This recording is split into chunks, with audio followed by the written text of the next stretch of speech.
Welcome to TV 308. I'm Terrell Wilson. And I'm Dayla Galmore. Coming up, how are you all students feeling about a recent shooting at another university? And Mardi Gras is coming back to New Orleans. All that and more coming up. UL Lafayette's University Police are making changes to improve campus safety after a recent shooting at another Louisiana university. Lydia Alcala has the story. After a recent shooting at a Louisiana university, what is ULPD doing to ensure safety at homecoming events?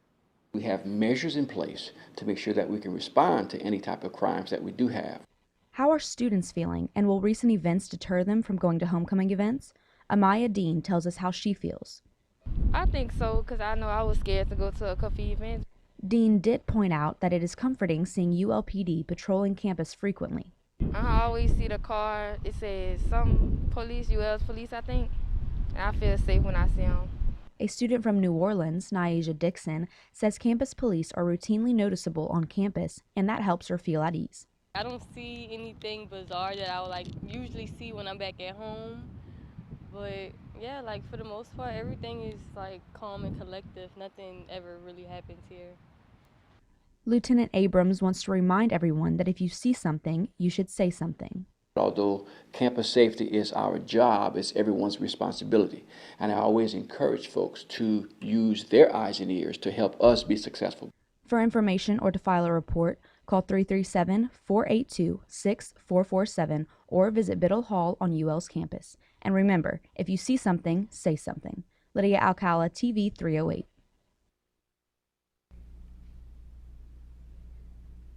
Biddle Hall is located at 210 Hebrard Boulevard. Homecoming is the epitome of UL Lafayette, celebrating its culture with rage and spirit. Over the past weekend, the university had its annual homecoming parade honoring this year's royal court. This event brought joy to the faces of everyone in attendance, but this celebration was about more than just beads, candy, and smiles. All hail the Queen. We have nearly waited 2 years to laissez le bon temps rouler. And the arrival of UL Lafayette royalty at this year's annual homecoming parade. Are these for me to throw? Thank you, beautiful. These are awesome. Homecoming is a celebration of diversity at our campus, and I think that it's a super important thing because it brings together all different types of students and people, and it makes everybody feel included. Brianna Franklin is the 2021 Homecoming Queen. Homecoming Queen is somebody who is dedicated on all fronts, so I would say super involved in the community, super involved on campus, and being able to mesh the two in a very eloquent way. The parade brought joy to faces of children and adults. And as you can see, this is definitely a party with a purpose. Do you like the band and the cheerleaders?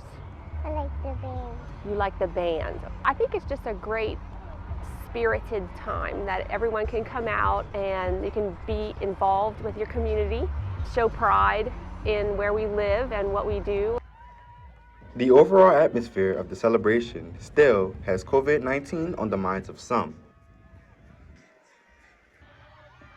A lot has changed, yeah. People are more worried about the condition of catching something and or just being around people in general.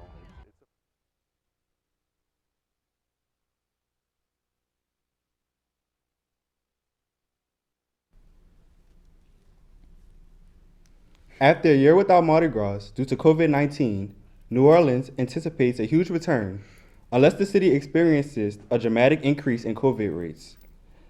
Mardi Gras 2022 is going to roll as planned. The mayor, LaToya Cantrell, wants to come back as safely as possible in terms of public health and safety. The mayor is considering precautions that include a vaccine mandate for anyone flying into the city, and the same rule would apply to Mardi Gras.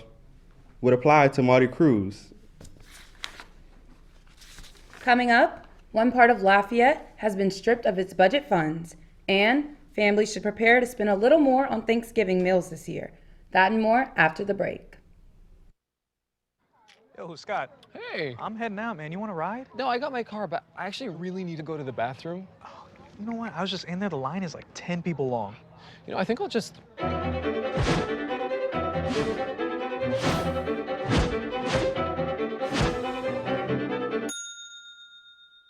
Dude, are you okay?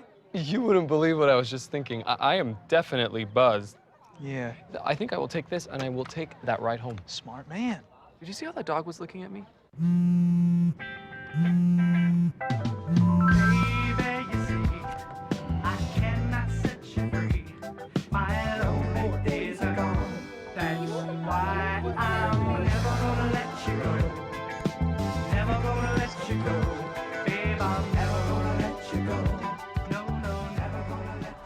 Here you go. Thank you. Thank you.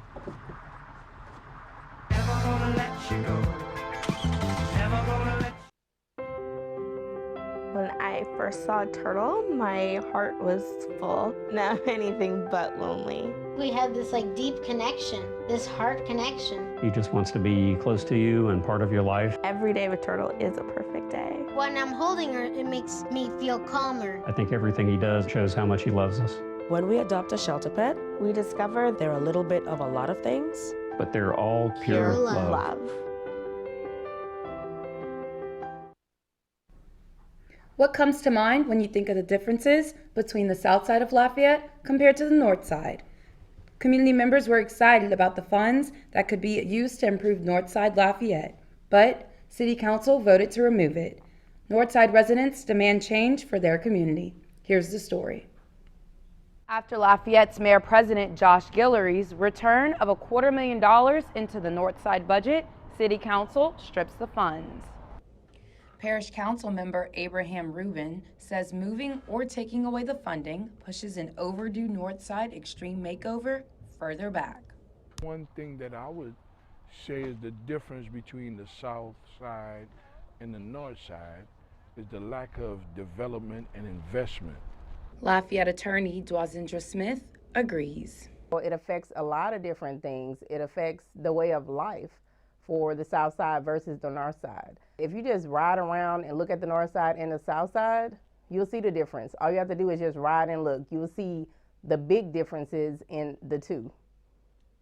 Northside resident Kishara Angelity says money matters are just part of the redevelopment puzzle. The money isn't the only problem. Even if that number went up astronomically to $1 billion, it's about how you spend that money. We first need a plan, and we first need to know how is the best way to spend any dollars we have. Even if it's only $5 can make an impact in this community. Councilman Rubin wants the community to get visible and literally speak up. So the number one thing I would say, we need our people to get educated, get involved, go to the council meetings, voice your opinions. For more information, visit website LafayetteLA.gov. Now that Halloween is officially over, families are planning to celebrate with loved ones over turkey, stuffing, and of course, holiday favorite sweets. But how much will the full spread cost this year? As prices on everything increase because of the supply and demand challenges that are connected to the pandemic, worker shortages, and distribution challenges, Turkey Day could possibly be the most expensive meal this year. But on the brighter side, your turkey might be a bigger with a 10% add-on.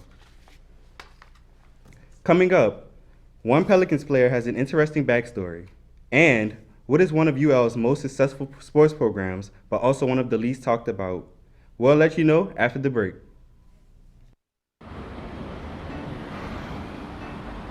Hey, let's check out this park.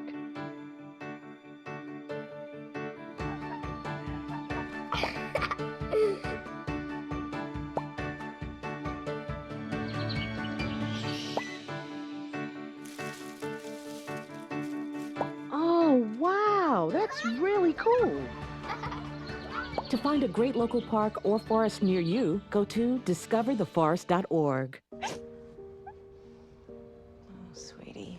Okay, you know what? Let's take off his sweatshirt. Get rid of pictures of him. You don't have to look at him. Goodbye, Dave.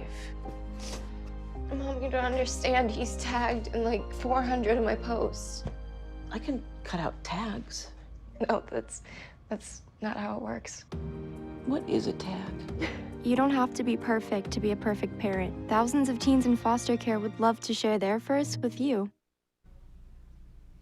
Out of all the players on the New Orleans Pelicans roster, none may be as unique as star center Willie Hernangomez.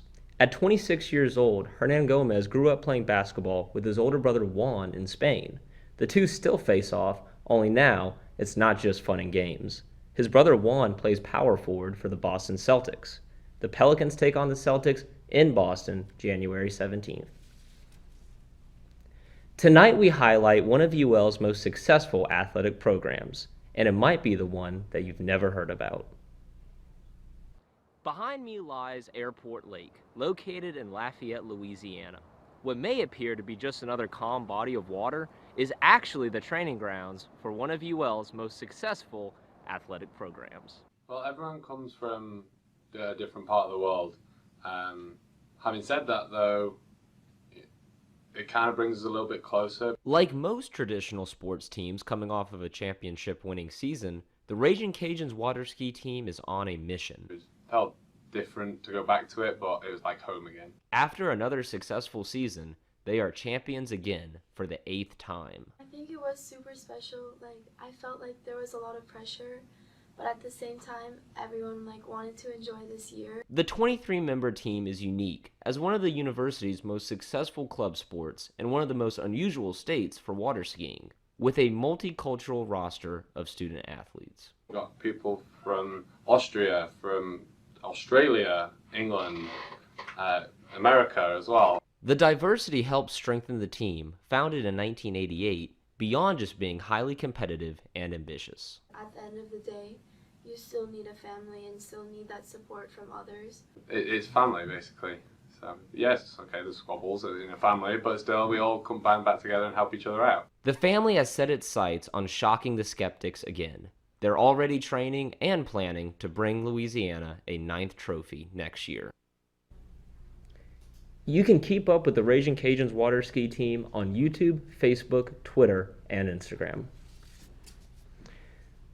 Recently, the NCAA began allowing college athletes the flexibility and complete control to profit off of their image and likeness, better known as the NIL deals.